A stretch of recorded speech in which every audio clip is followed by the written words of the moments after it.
All right, welcome.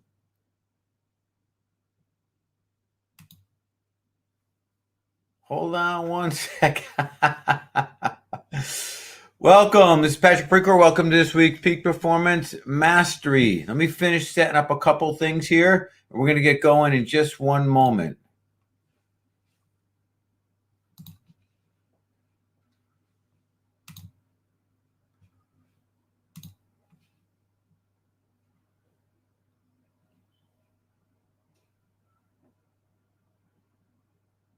All righty. So, guys, welcome one, welcome all.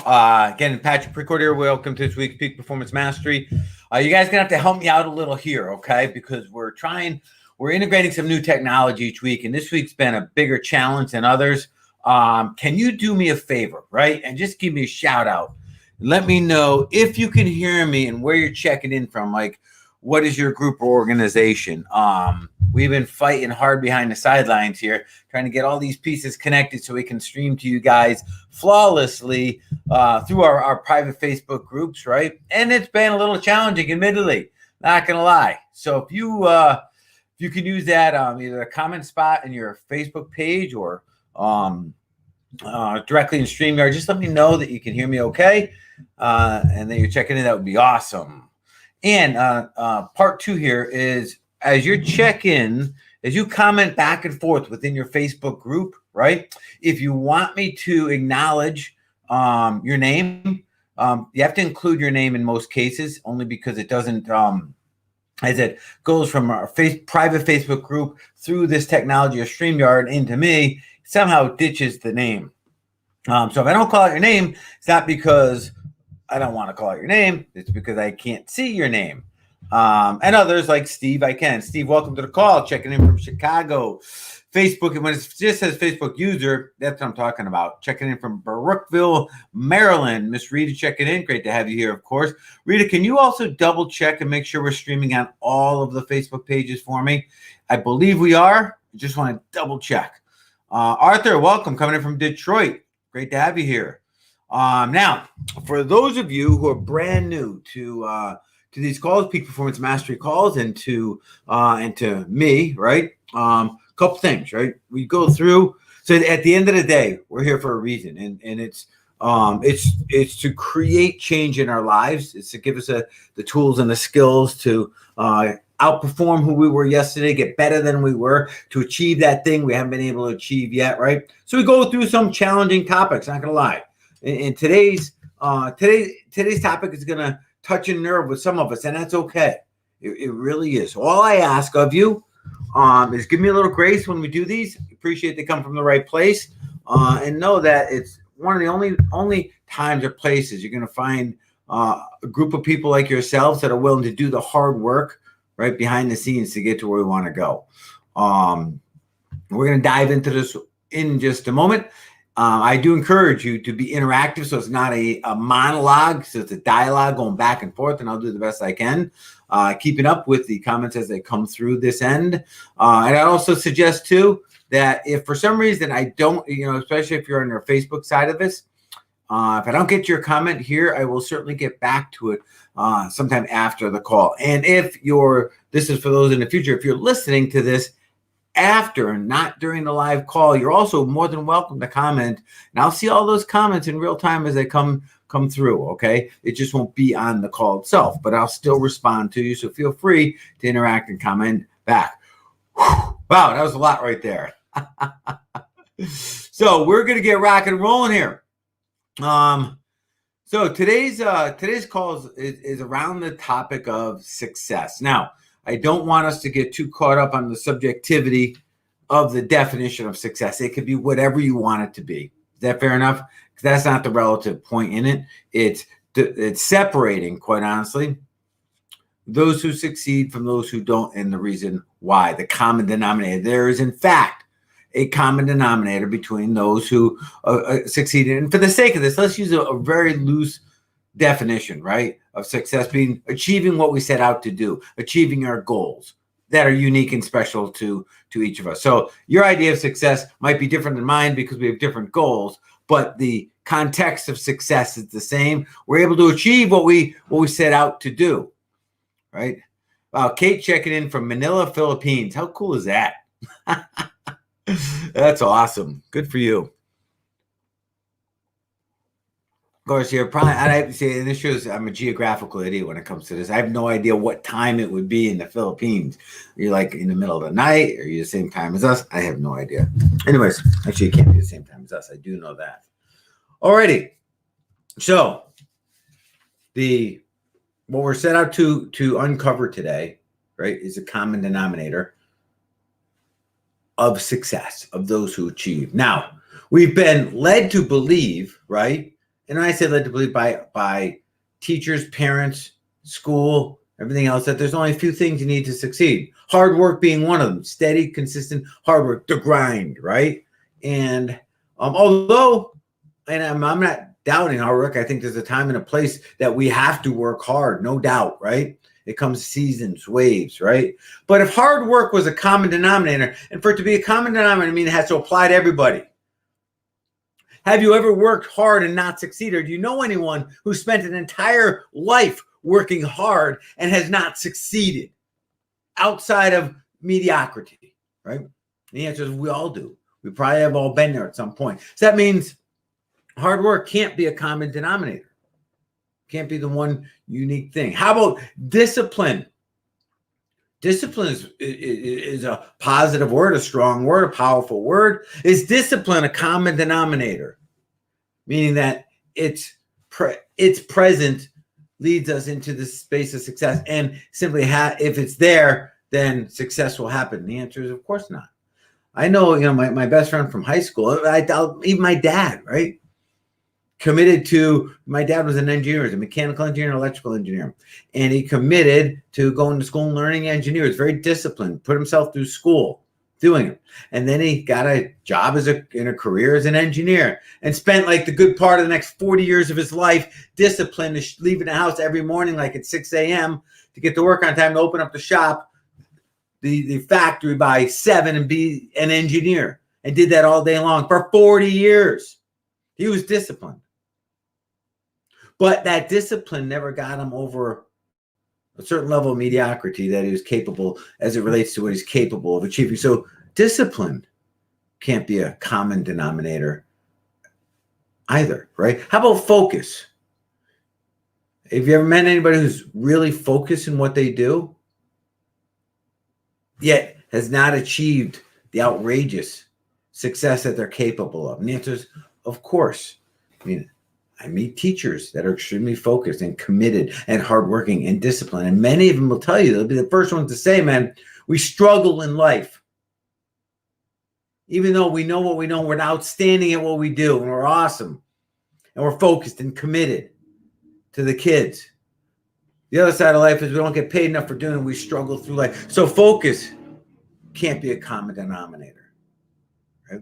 And these are all things were brought up to believing that these were the things that led to success. Now, I'm not saying they're not necessary or not pieces of them. They don't contribute. Of course they do. They're all relative, right?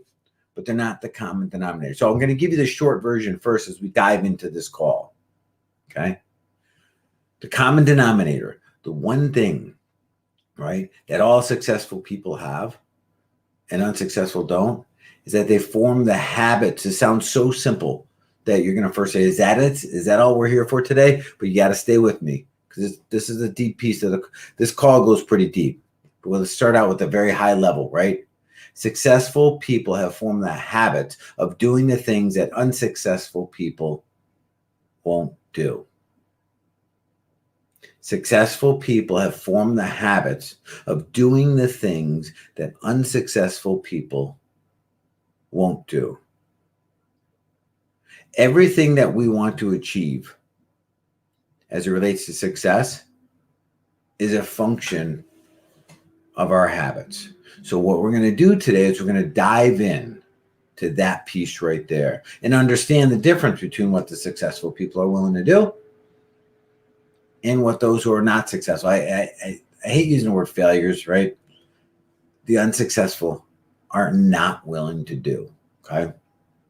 So where do we start with this?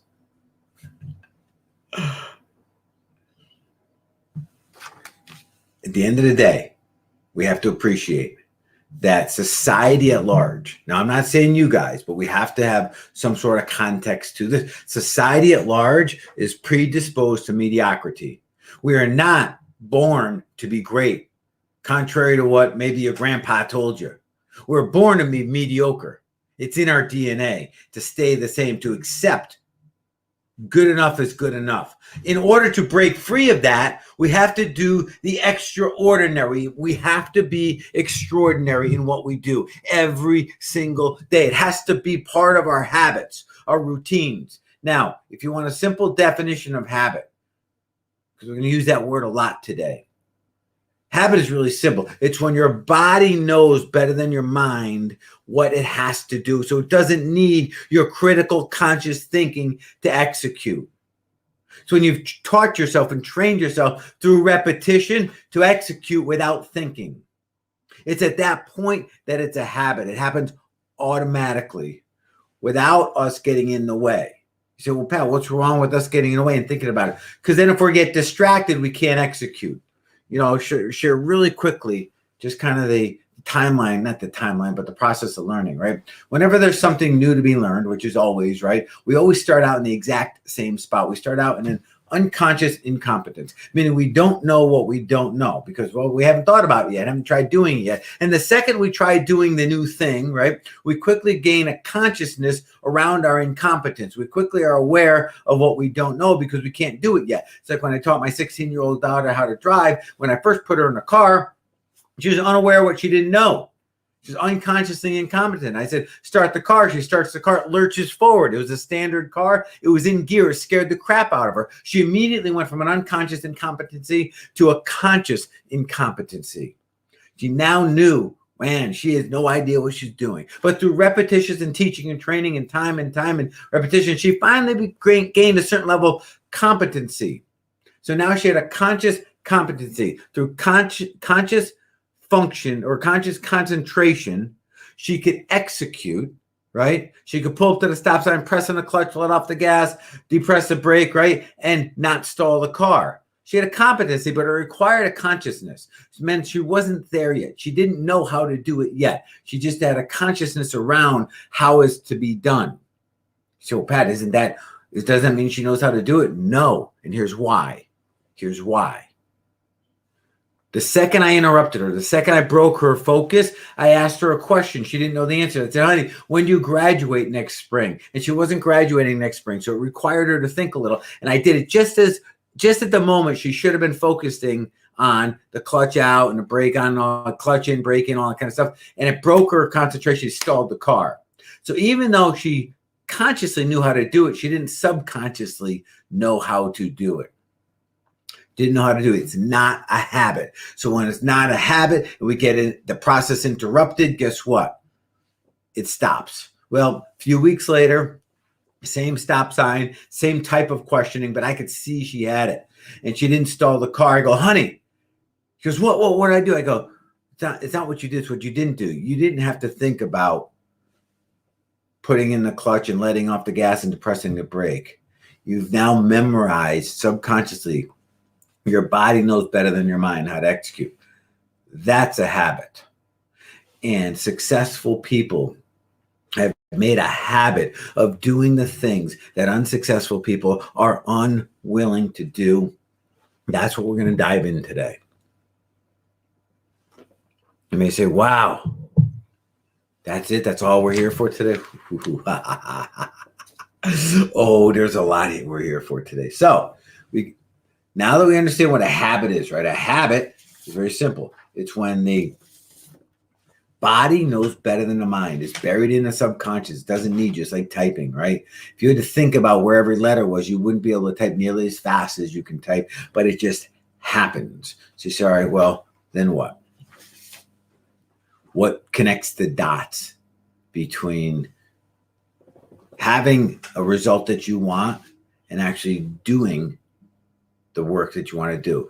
The habit that the successful have formed is doing the things they don't like to do in order to get the results they want. They do the things that the unsuccessful people are unwilling to do because they don't like them. You say, well, what's the difference? Why do successful people like doing those things? The answer is, oh, they don't.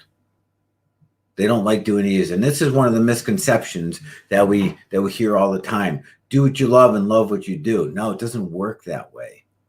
Very rarely do we get to do something that we love doing all the time, right? As part of our profession and purpose and impact in life. Very rarely do they come into alignment. However, we can still enjoy doing the bad things or the things that are uncomfortable once we create the connection between doing them and the results we want. Now, stay with me on this for a second, okay? I want to read you this, and I'm going to read it so I don't mess up any words here. But this is really starting to connect the dots here. Successful men and women are influenced by the desire of pleasing results. Successful people are influenced by the desire of pleasing results, while unsuccessful people are influenced by the desire for pleasing methods and are inclined to be satisfied with the results that can be obtained by not doing what they don't like to do.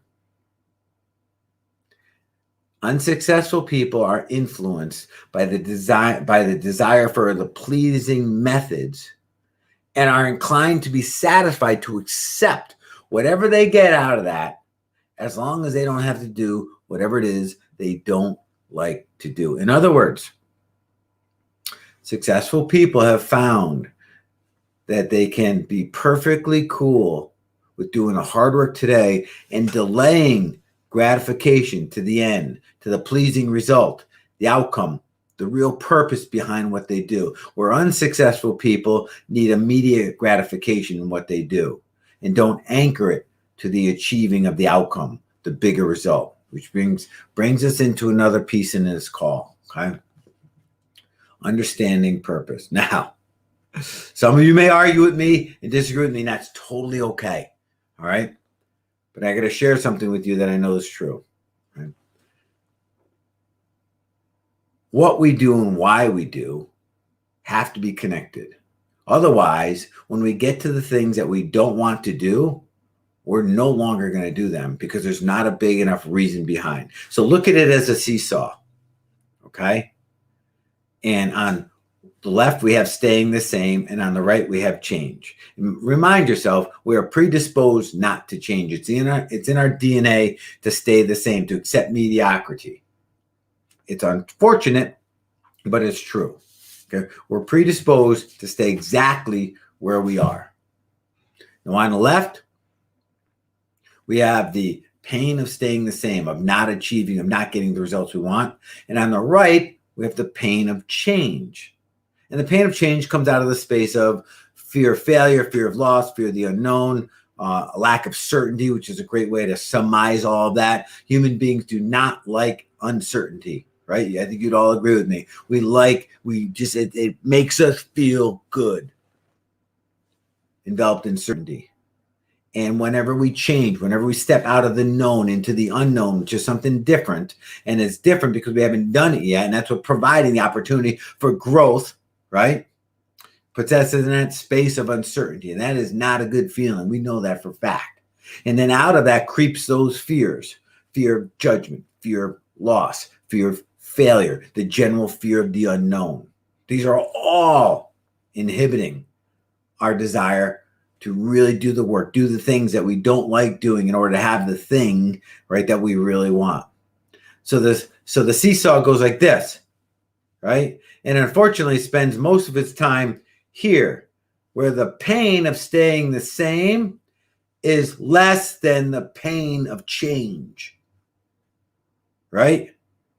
So therefore, stays here.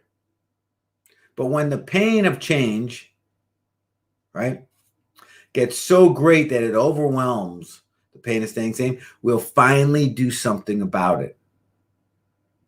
Remember, pain is life's greatest motivator. It gets a bad rap, as does failure, as does fear.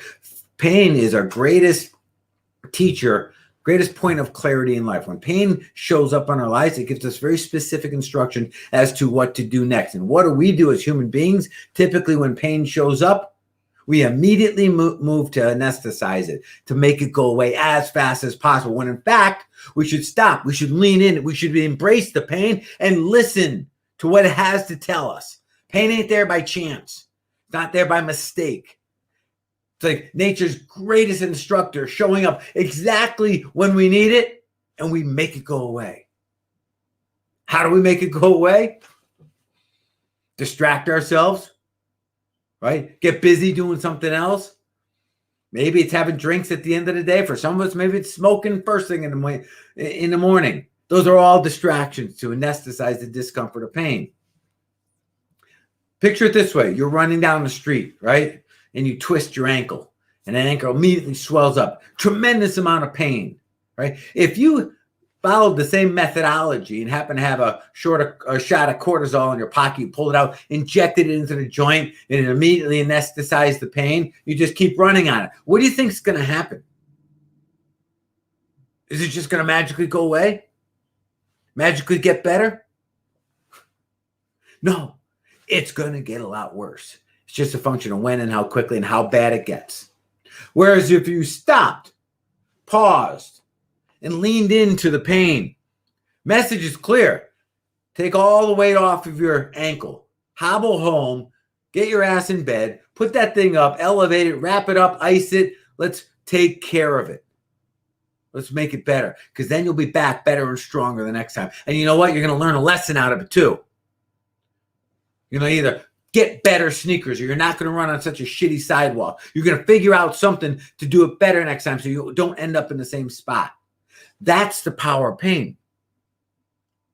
But what do? We run from it so fast. Sometimes we don't even think about it. We've just made the decision to run and hide, distract, procrastinate. Procrastination is a form of avoidance. Now, pain is magnificent at getting us to take action, to getting us to move, right? If you put your hand on a hot burner, that hand is only staying there so long and that hand will be off, right? There's no human behavior that cannot be altered through the proper application of pain. No human behavior. Every behavior can be altered. And when it gets altered enough repetitively, it can be turned into a habit. Starting to see how we can mechanically change how we operate. You know, in a world of machines, without momentum, right? Our engineers and scientists would have nothing. They'd have no idea how to make anything go fast. They could have never gotten an airplane to take off, a car to accelerate down the highway. We'd be dead in the water. Rocket ship to go to the moon. Couldn't happen. It requires momentum. A car could never get fast, any faster than its breakaway speed from standing still. You apply all the horsepower that starts it moving. It can't go any faster without momentum. Dead in the water. Momentum is to a machine as a habit is to a human. Momentum is to a machine as a habit is to a human. As a human being, we can never go anywhere without the same continuous repetitious behavior, building and building and building momentum up. That's how habits work. But because those who don't succeed need immediate results, immediate gratification, they'll only do the things that produce some sort of immediate response. They're unwilling to do the discomforting things, the uncomfortable, the boring things, the mundane things, the things that don't give them any immediate results. They're unwilling to build that momentum to produce the big result they want. And as a result of it, they become predisposed out of habit to accept whatever it is given to them in this lower level of performance. This starting to make sense? Let's talk about purpose for a second. This is the other side of the equation. If pain gets us moving, the next question is, what keeps us moving? What keeps us accelerating down the track? And that's where purpose kicks in. Okay. Now, if I ask all of you guys, hey, what's your why? What's your purpose? Many of you would all come up with the exact same thing. And I understand. No, it's built around family and spouses and kids and all that kind of stuff, right? And I'm going to say no, it's not that. You can make that part of it, but that's not big enough. It's not enough. And then what I mean by that is once we get our needs met, that drive will go away. And needs are not enough. Needs will get us up to mediocrity, survival, day to day, but won't get us any further. Let me ask you an honest question. You don't have to answer in your response here, but honest question. How many of you get your needs met? Your basic needs? You have shelter, you have food, water, you have relationships, but you haven't grown a tremendous amount recently. And you know damn well you are nowhere near your potential. Anyone? When we create a purpose built around something as small, and I'm not saying that small in terms of what they're worth, right? But as small as only our family, we're underestimating our capability. We're not giving ourselves fair credit. We're made to be so much more than that. You and I have been given God-given innate skills and talents to go way past just taking care of our immediate family. That's true. So when we're talking about purpose, we have to go past needs, past survival, past the logical things, right? And we have to go into wants. What do you really want? What do you deeply desire? Because now this crosses over into the emotional side, the emotional part of our brain. And this is where we thrive. This is where passion comes from. This is where we get ignited. That fire on the inside comes from, right? There's no inspiration in logic, and needs are logical. There's no courage in there. There's not even any happiness in there. That's the truth of it. There's only a sense of satisfaction. But we're capable of so much more than being satisfied. How about being truly inspired? Like ruthlessly inspired. So every day you're ignited. Notice the word I did not use this entire call, and I refuse to use it in the context of like a tool is the word motivation. You ain't here to be motivated. And that's certainly not what I do. And successful people don't look to be motivated each day. They look to do what they have to do in order to fulfill their purpose, that bigger thing. Because here's the truth of it. We will never succeed past our purpose. Impossible. And if we set our purpose way down here, that's our level of success that we'll achieve. We'll never get past that point. Yet we're capable of so much more. So a question we have to start asking ourselves, right, is what do our habits look like? And are we on a daily basis doing the things that we don't want to do in order to achieve a real purpose down the road that's bifurcated from our needs? This is in our wants. What do we really want? Who do we want to become? And have we established the habits to achieve that? You know, like I said earlier, unfortunately, we are predisposed, the society, to mediocrity. In other words, it's accepted as a norm. Look around you. Maybe even look, unfortunately, at some of the people that are in our peer group, right? That's their expectation. Extraordinary is not in their vocabulary. Uncomfortable every day is not in their vocabulary. I'm going to give you a little magic here and show you how the habits can really make sense to you. Because someone might be asking themselves, Pat, why would I want to do stuff I don't want to do every single day? Because it means something to you. That's why. And I want to challenge you on this meaning thing. Without meaning, we'll never succeed in terms of anything beyond average. Meaning is the fuel, it's the fire. It applies to the purpose. Money has no meaning. Weight loss has no meaning. Buying houses has no meaning. Those are all goals. The question you got to ask yourself, what is the result? If the goal is the result, what is the result of that result? What does it mean to have achieved that? That meaning is the purpose, the passion, the fire that we add to what we do every day. I'll show you how this plays out. Okay. And some of you may have heard this example before, but you can't hear it too many times, right? When somebody comes into the gym we own, wants to lose weight, typical guy, 45 years old, says the same thing every time. Pat, I want to lose 20 pounds. I'm like, that's fantastic. Congratulations. Why do you want to lose 30 pounds? And I want you to equate this little scenario to what you do every day and the goals you set for yourself, okay? Pat, I asked the question, why do you want to lose your 20 pounds? Oh, and the same answer is predictable. Well, Pat, I don't like the way I look. I'm like, yeah, no, I understand that. But why? Why do you want to lose 20 pounds? I don't ask him why he doesn't like the way he looks. Why do you want to lose 20 pounds? Well, not feeling good like I used to. I'm like, yeah, I get it. But why do you want to lose 20 pounds? Well, all right, Pat, is this between you and me? I'm like, yeah, between you and me. Just don't have the mojo I used to have. I'm just not feeling like I used to feel. I'm like, I understand that. Now, once we get the word feel, now I'm going down the right path with them.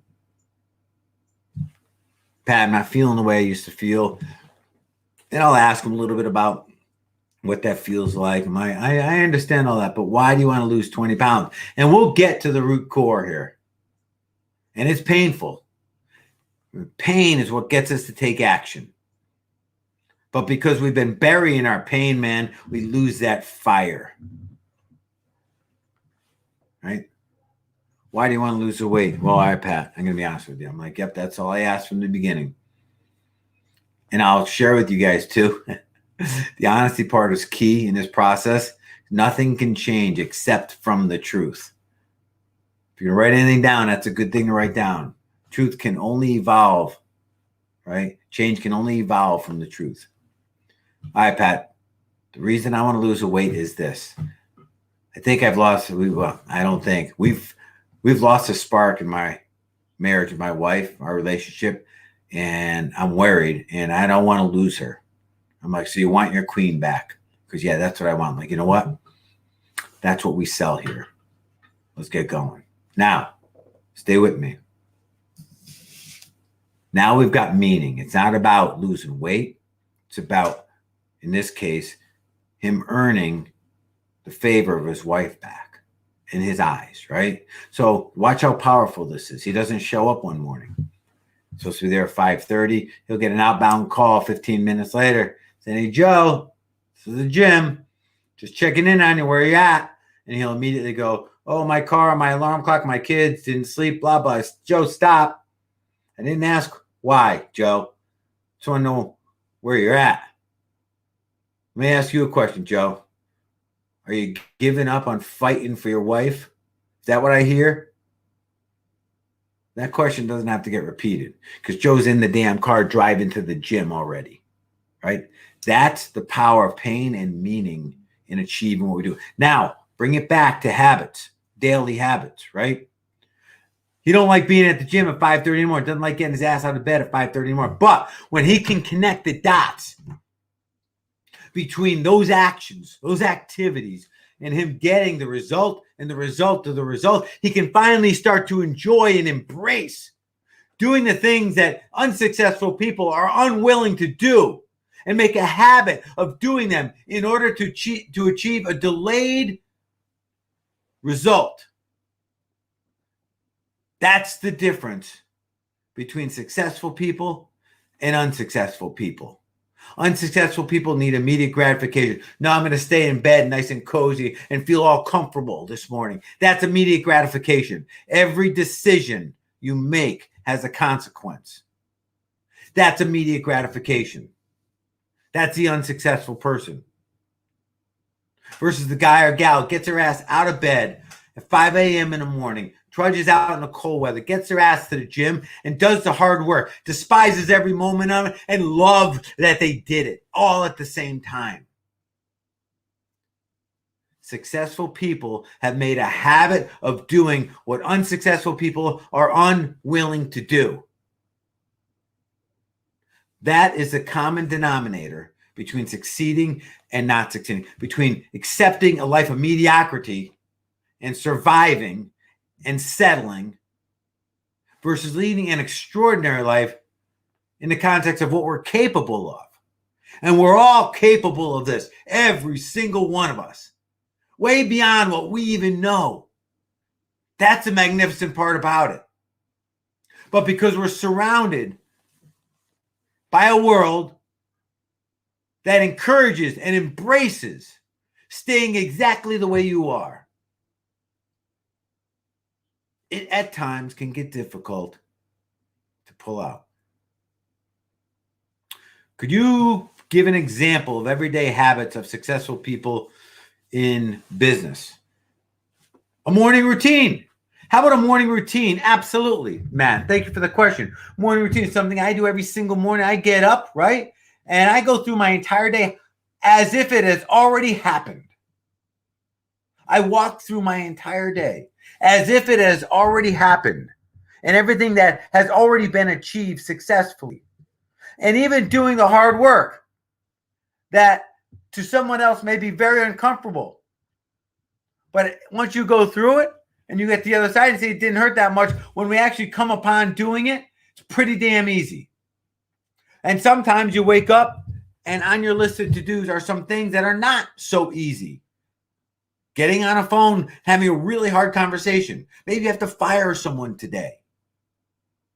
Maybe you have to tell someone that what they're doing is not up to your standards and they got to make a decision. Maybe you have to make a whole bunch of cold call, outbound calls today.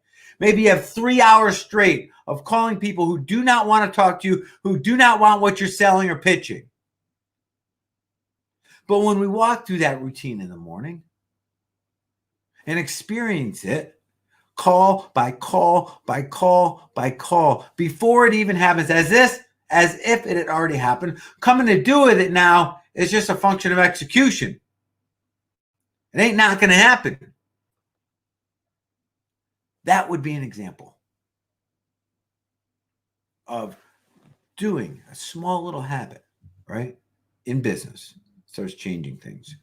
For me, I'm going to tell you the game changer for me was when I started to mentally connect the dots between the stuff I don't like to do and making each one of those exercises of things that I don't want to do. I made them a rung on a ladder. And I understood in my mind that each rung led to the next, but I couldn't skip one. It was mandatory. And if it weren't there, I wouldn't reach the next one. Therefore, these things that I don't like to do, that might be painful, there might be some great risk in them, were a gift because they gave me the opportunity to get to the next rung.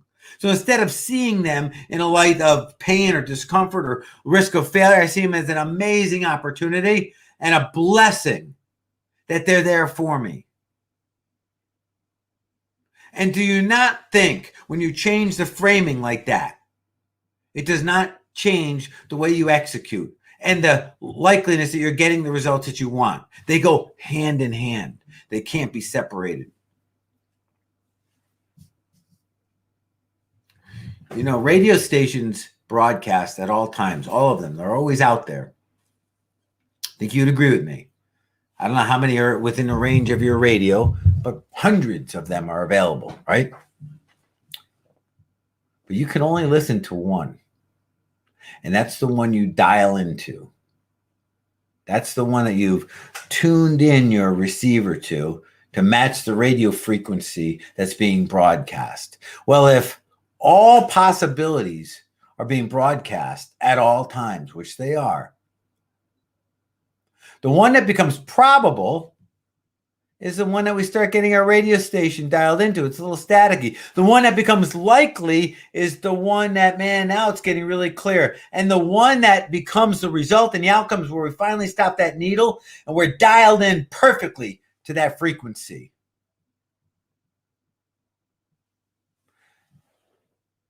That's what happens when we start taking on these things we don't like to do, but we see the results. We see how they play out. Now it's no longer by chance. We're influencing, before we've even gotten to doing it, the outcome and the results that we're going to get at the other end. And the biggest switch, the change, is the way we framed it in our mind. Instead of this being a risk, it's become an opportunity. And when you address it as an opportunity, the likeliness of becoming opportunistic goes through the roof. When you address it as a risk, the likeliness of it being risky goes through the roof. Absolutely, without exception. We're starting to see how this is all coming together. Okay. So let's kind of wrap up some of these topics as we pull this call to an end. The single greatest common denominator that separates those who succeed from those who don't is our willingness to do the things that the unsuccessful are unwilling to do.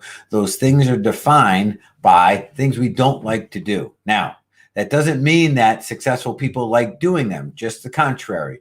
They dislike doing them just as much as unsuccessful people. However, they are willing to do them in the here and the now and delay gratification to the results till later. So they build that momentum. And without that, we could not achieve. Momentum is required, just like it's required in a car to get it up to highway speed or a rocket ship to break our atmosphere. It's required for us to gain any gravity in what we're doing. Momentum transferred into human world are habits, things that we do automatically, repeatedly over time. And creating a habit of doing the things we don't like to do in order to have the thing we want to have is a common denominator. The magic inside of that is connecting it to purpose, the result of the result, the meaning, the fire, the flame at the end of the goal, right? The goal is our way to measure. The result of the result adds meaning. Meaning is the fuel along the journey. Without that, we'll accept survival. We'll accept mediocrity. We'll accept having our needs filled, but not our wants and our desires, which is, by the way, status quo in society. Mediocrity is our acceptable norm. Final thought on it. The importance of purpose will never, ever, ever, ever, ever out-succeed our purpose. And if all we do is set our purpose way down here as fulfilling the needs of our family, that'll be our threshold. Each and every one of us has been given these unique skills, talents, God-given, innate, only each of us possess as an individual. Manifesting those is what gets us to this end result. We weren't given that uniqueness only to provide for our family. We're given to provide for so much more. Now, this is easily wrapped up in the context of this, right? You've heard me say it. For those of you who have listened to these shows, you've heard me say this many, many times, right? In order to have something that we've never had, which we all have that on our radar, in order to have this thing that we've never had, right? We've got to do these things we've never done. That's kind of what I'm talking about here. But in order to do these things we've never done, we've got to become that person we're currently not. And we become that person by changing our habits. Our person, our being, who we are is a reflection of our habits. Want to change that? We change our habits. Want to change our results? We change our habits. Want to change the things we do every day? We change our habits. It all comes down to our habits. Not saying it's easy, saying it's doable. And the fuel, the fire to allow us to push through that hard stuff is anchored in the result of the result, meaning, right? So go back to this. In order to have that thing, you got to do that thing. You got to become that someone, right? So we become more to do more. We do more to have more. We have more for what reason? What happens when your needs are filled and we filled a lot of our wants and desires? It's at that point, stay with me on it. It is at that point we realize our needs and desires weren't really what we thought they were. They're much bigger than that. Our purpose is now much bigger than that. We do more. We become more to do more. We do more to have more. We have more in order to make a bigger impact on this earth. And that's where we find true purpose. So in order to do more, we have to become more. In order to become more, or the process of becoming more, allows us to make a bigger impact. That's ultimately the purpose that we have to attach to. So on one hand, yeah, family, friends, kids, spouses, absolutely. On the other hand, it's impact. That's our real purpose. How are we going to make a difference in this world? How are we going to matter? Comment here says, hardest part is finding the correct habits. Sometimes we get stuck doing busy work to feel like we're doing things. Glad you brought up busy work, okay? Busy work is a habit too. Anything that you repeat often automatically is a habit. But appreciate what busy work is. Busy work is in order to avoid doing the hard work. We keep busy so we feel some sense of worth. But at the end of the day, we find we did all this stuff. We put out a lot of energy and effort and emotional currency into it, but it didn't move our needle. We didn't get anywhere. That's busy work. And we did it to make ourselves feel good, but to distract us from doing the stuff we know we should be doing. So you say it's hard to correct that, or hard part is finding the habits. No, you found the habit, and that's a crappy one. Finding busy work to distract from doing the hard work, the real work that we should be doing. That's what we got to identify. Okay. So the new habit would be getting clear on the real work that's got to be done in order to achieve the results that you desire, and doing that first. Now, busy work is often a function of procrastination.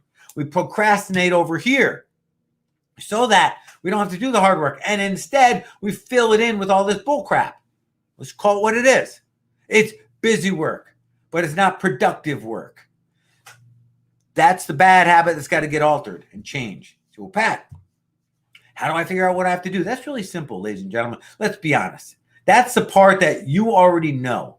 If I said, hey, I want you to pull out a big map, empty sheet of paper. On the top, I want you to put point B. That's exactly where you want to go. Define that. Define what you want. You'd be able to do that. Then I say, come down at the bottom of the map. Put point A. That's where you're at. Define that. And you'd be able to do that. And don't lie about that. Be perfectly honest about that. Now draw a straight line between the two.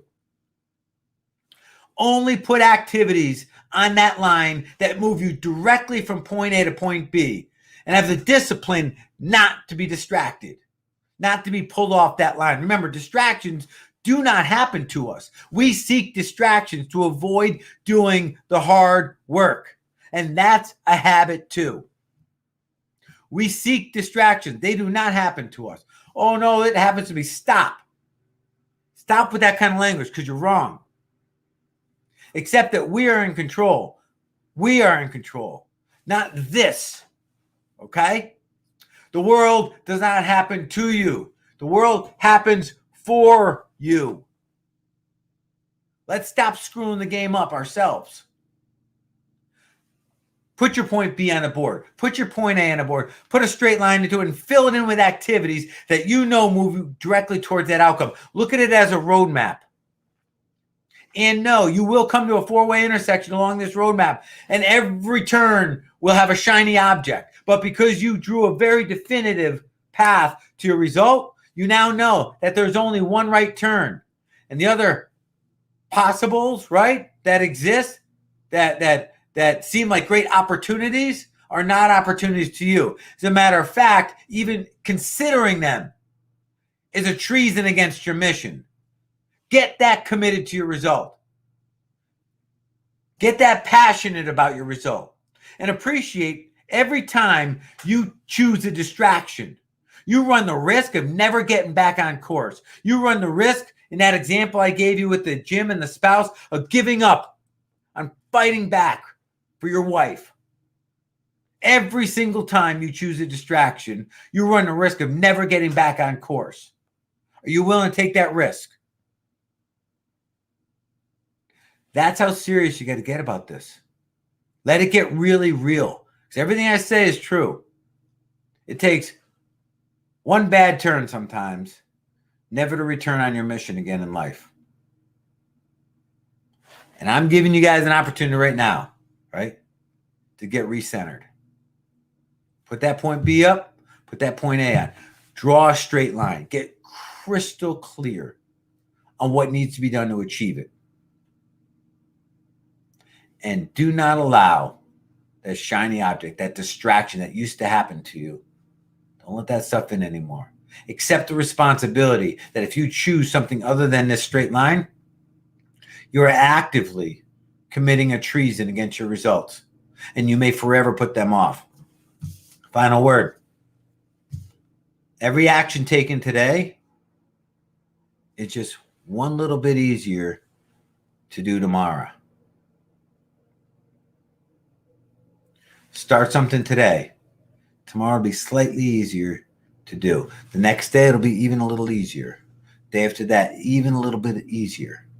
And in time, over time, without you even noticing, you're just going to do it because it's going to feel good and you're going to want it. You're not going to have to make any decisions.